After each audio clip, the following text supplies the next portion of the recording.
NDSA నివేదికపై కేబినెట్లో సమగ్రంగా చర్చించి చట్ట ప్రకారం తదుపరి చర్యలు తీసుకుంటామని నీటిపారుదల శాఖ మంత్రి ఉత్తమ్ కుమార్ రెడ్డి స్పష్టం చేశారు. గత ప్రభుత్వ పెద్దలు జేబులు నింపుకునేందుకే కాళేశ్వరం నిర్మించారు తప్ప ప్రజా ప్రయోజనాలకు కాదని తేల్చి చెప్పారు. గులాబీ అగ్రనాయకత్వం రాష్ట్ర ప్రజలకు బహిరంగంగా క్షమాపణలు చెప్పాలని ఉత్తమ్ కుమార్ రెడ్డి డిమాండ్ చేశారు.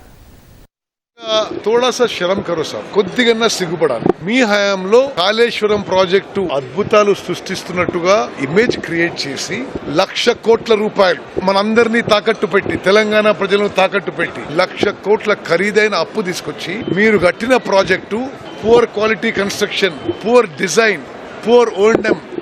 చాలా స్పష్టంగా జాతీయ dams and barrages expert committee వారు సుదీర్ఘంగా పరిశీలించి నివేదికిస్తే సిగ్గుపడాలి.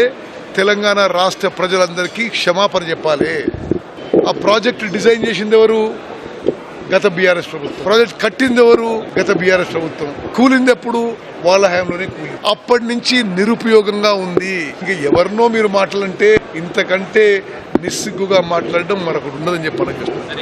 ఎంత ప్రొపగాండా కోసం వాడుకున్నారంటే, మేడిగడ్డ, సుందిల్లా, అన్నారం బ్యారేజీలు నిరుపయోగంగా ఉన్న ఈ సంవత్సరంలో వానాకాలంలో భారతదేశంలో రికార్డు వరి పంట పండింది. 3 బ్యారేజెస్ నిరుపయోగంగా ఉండి కూలిపోయి ఉన్న పరిస్థితుల్లో టీఆర్ఎస్ పార్టీ అబద్దాల మీద, ఒక తప్పుడు ప్రచారం మీద ముందుకు పోదామంటే అది కుదరదని చెప్పి మనం చేస్తున్నాం. NDSA report is a complete indictment of the earlier government. ఈ ప్రాజెక్టు డిజైన్ చేసిన వాళ్ళు, ఎవరైతే ఈ ప్రాజెక్టు నిర్మాణం చేయించిన వాళ్ళందరూ పూర్తిగా తెలంగాణ రాష్ట్రానికి ద్రోహం చేసిన విషయం national dam safety authority report ద్వారా స్పష్టంగా అవుతుంది. నేషనల్ డ్యామ్ సేఫ్టీ అథారిటీ కూలిపోయిన వెంటనే మీరు అధికారులు కూడా మొదటిసారి వచ్చారు. వాళ్ళు ఆ ఎంక్వైరీ వాళ్ళకి అప్పచెప్పడం జరిగింది. చట్టపరంగా ఏం చర్యలు ఉంటాయి అది డీటెయిల్ గా పరిశీలించి ఆ తర్వాత రెస్పాన్స్ ఇస్తారు. ఎన్డీఎస్ఏ రిపోర్ట్ ద్వారా ఒకటి చాలా స్పష్టమవుతుందంటే, కాళేశ్వరం ప్రాజెక్టు కట్టింది రైతులకి నీళ్లు ఇవ్వడానికి కాదు, వాళ్ళ జేబులు నింపుకోవడానికి అని చెప్పి ఇంకా అందరికీ అర్థమవుతుంది. మీరు జేబులు నింపుకుంటే నింపుకున్నారు, కనీసం నిలబడే ప్రాజెక్ట్ అనే కట్టే బాగుండేది.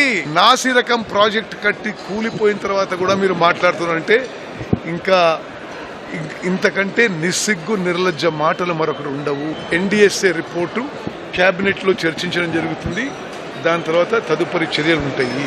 ఇప్పుడు ఇక చదువుకొని డిసైడ్ చేసి పెడతాం.